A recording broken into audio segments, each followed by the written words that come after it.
백성이 믿으며 야훼께서 이스라엘 자손을 찾으시고 그들의 고난을 살피셨다 함을 듣고 머리 숙여 경배하였더라. 출애굽기 4장 31절 말씀. 아멘. 할렐루야. 오늘도 좋은 날입니다. 이용호 목사입니다. 오늘의 원포인트 묵상 본문은 출애굽기 4장 31절 말씀입니다. 모세가 하나님의 사람으로 쓰임받기 위한 마지막 준비는 이스라엘 백성의 지지를 받는 것이었습니다. 이것은 모세에게 아주 중요한 문제입니다. 40년 전 모세는 이스라엘 백성의 지도자로 자처했으나 백성들은 그를 인정하지 않고 거부했습니다. 만약 이스라엘 백성이 모세를 여전히 거부했다면 그는 결코 백성의 지도자가 될 수 없었을 것입니다.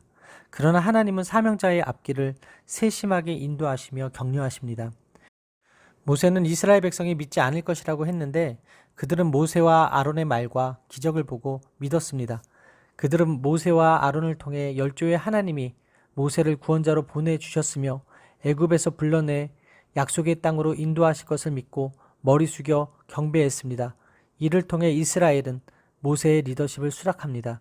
이 대목은 요셉의 유언, 하나님이 호렙산에서 모세에게 당신을 직접적으로 계시한 사건을 기점으로 이스라엘 백성에게 실제로 응답된 순간입니다. 모세는 하나님이 그들을 찾으셨고 고난을 살피셨다고 전합니다. 이는 하나님이 그동안 모든 이스라엘 백성을 계수하시고 방문하셨으며 고통의 현장을 찾아와 조사하셨다는 뜻입니다. 살피셨다는 것은 하나님의 백성이 고난을 당하고 있을 때 외면하고 계신 분이 아니라 같이 보면서 가슴 아파 하시는 분이시라는 것입니다. 그들이 하나님께 경배한 것은 이적을 받기 때문이 아니라 구원에 관한 하나님의 말씀을 들었기 때문입니다. 하나님이 고통하는 자들과 함께 하셨음을 깨달았기 때문입니다. 이후 이스라엘 백성은 유월절 죽음에서 구원받고 홍해에서 구원을 받은 후에 하나님께 경배를 드립니다.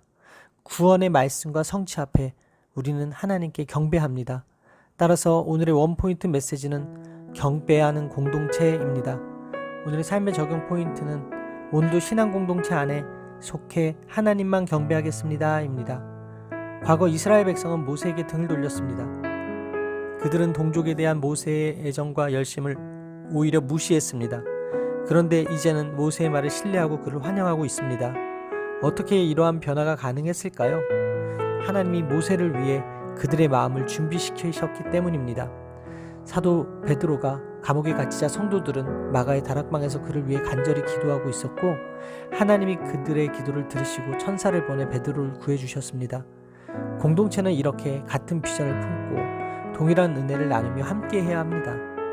그래야 장차 고난을 함께 이겨낼 수 있습니다. 우리는 서로 중보하며 서로 사랑으로 격려하는 공동체가 되도록 힘써야 합니다. 우리가 속한 믿음의 공동체가 바로 설 때 우리가 보호받고 시리에 빠져있는 영혼들이 위로를 받고 구원을 얻게 될 뿐만 아니라 예수 그리스도의 복음이 많은 사람들에게 전해질 수 있기 때문입니다. 오늘도 우리가 공동체에 속해 있음을 감사합시다. 그리고 모든 일을 이루시는 신실한 하나님만 경배합시다. 기도하시겠습니다.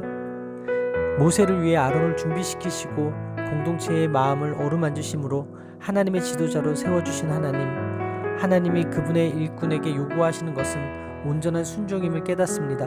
모세가 순종하였을 때 모든 것을 다 준비하신 것처럼 저도 오늘 순종함으로써 하나님의 사역에 동참하길 원합니다. 부족한 저에게 믿음의 공동체를 주시며 감사드립니다. 신앙 공동체 안에서 이를 이루실 하나님만 경배하는 제가 되게 하여 주옵소서. 이 모든 말씀 살아계신 예수 그리스도의 이름으로 기도합니다. 아멘. 할렐루야. 오늘도 최고의 복을 받았습니다.